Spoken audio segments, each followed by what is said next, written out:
Това не е обучение. Граждани, в днешния ден обществото ни е изправено пред неизвестна заплаха отвън.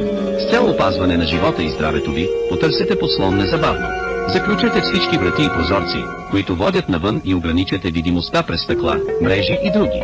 Не отваряйте на никого, дори да наподобява нормално човешко същество или член от семейството ви.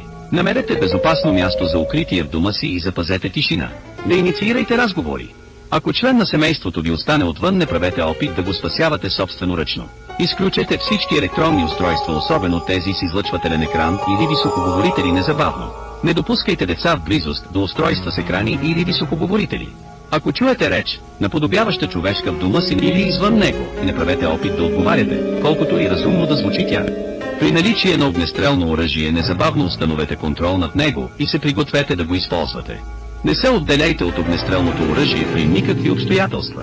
Ако забележите някой с биологически невъзможни черти, бягайте и потърсете укритие. Ако забележите клонинг на вас или някого, когото познавате, бягайте и потърсете укритие. Не се опитвайте да спасявате домашни любимци. Ако пришълците се окажат неуязвими към огнестрелно оръжие, използвайте го, за да спасите себе си и семейството си. Това не е обучение.